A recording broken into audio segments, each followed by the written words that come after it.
এই মেলা সবার জীবনে একটা বড় রকমের প্রভাব রেখে যাবে আমাদের জন্য। তো সেই উদ্দেশ্যে আজকে এই মেলা আমরা সূত্রপাত করলাম। ভবিষ্যতে আমরা কিভাবে করব, আপনারা সবাই মিলে এর সঙ্গে আপনাদের বুদ্ধি যোগ করুন। আমি তো কয়েকটা কথা বললাম, আমার বুদ্ধিতে যা কুলিয়েছে। সবার বুদ্ধি একত্র করলে এটা মহাবুদ্ধিতে পরিণত হবে। আমাদের দেশ, আমাদের মানুষই তো দেশ, দেশ বলে তার কিছু নাই। আমাদের মানুষ তার নিজের দেশ নিজে সৃষ্টি করবে, উৎসাহ গড়ে উঠবে,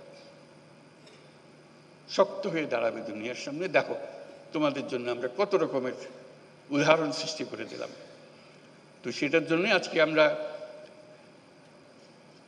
আন্তর্জাতিক বাণিজ্য মেলার শরিক হয়েছি। আমাকে লিখিত কিছু দিয়েছে, সেটা পড়ে শোনাই, তারপর আমরা শেষ করব। দেশে উৎপাদিত পণ্য সামগ্রীকে আন্তর্জাতিক মানদণ্ড অনুযায়ী উৎপাদন ও রপ্তানিতে রপ্তানি উন্নয়ন ব্যুরো দীর্ঘদিন ধরে কাজ করে আসছে। এই সংস্থা নতুন নতুন পণ্যকে রপ্তানিতে অন্তর্ভুক্তকরণ, পণ্যের বাজার সম্প্রসারণ, পণ্য বহুমুখীকরণের অংশ হিসেবে প্রতি বছর এই মেলাটি আয়োজন করে। এই ধরনের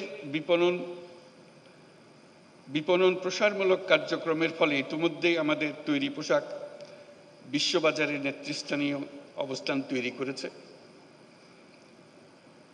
বেকারত্ব কমানো,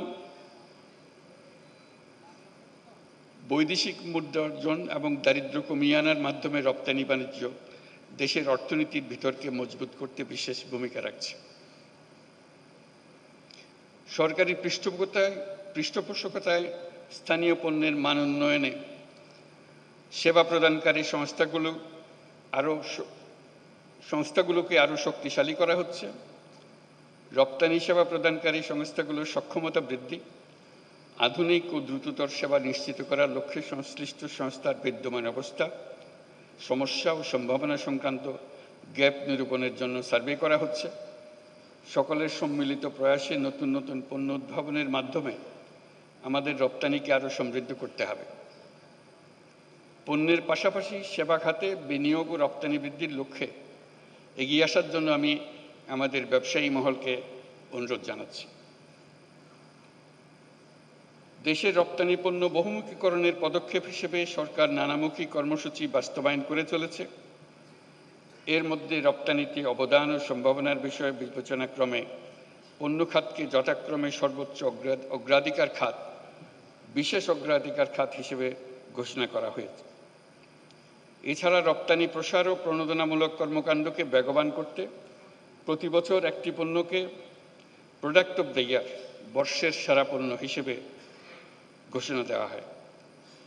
এই প্রক্রিয়ার মাধ্যমে আমি প্রোডাক্ট অব দ্য ইয়ার তো বটেই, এন্টারপ্রেনিয়র অব দ্য ইয়ার সেটাও পরিচিত করতে চাচ্ছি, যাতে করে প্রোডাক্টের উপরে যেমন জোর, তার চাইতে বেশি জোর করলোটাকে। এই প্রক্রিয়ার মাধ্যমে জনগণকে ঘোষিত পণ্যের উৎপাদন ও বিপণনে উৎসাহিতকরণে প্রয়োজনীয় পদক্ষেপ নেওয়া হয়। এবার ফার্নিচার পণ্যকে 2005 সালের বর্ষসেরা পণ্য হিসেবে ঘোষণা করা হয়েছে। বাংলাদেশে উৎপাদিত প্রক্রিয়াকৃত পণ্য ও সেবা সামগ্রীকে বহির্বিশ্বে রপ্তানির পথ সুগম করার লক্ষ্যে আয়োজিত 29তম ঢাকা আন্তর্জাতিক বাণিজ্য মেলার সাথে সম্পৃক্ত বাণিজ্য মন্ত্রণালয় এবং রপ্তানি উন্নয়ন ব্যুরো সহ সকল মন্ত্রণালয় ও সংস্থাকে আমি আন্তরিক ধন্যবাদ জানাচ্ছি। এই সঙ্গে আমি ঢাকা আন্তর্জাতিক বাণিজ্য মেলা 2025-এর শুভ উদ্বোধন ঘোষণা করছি।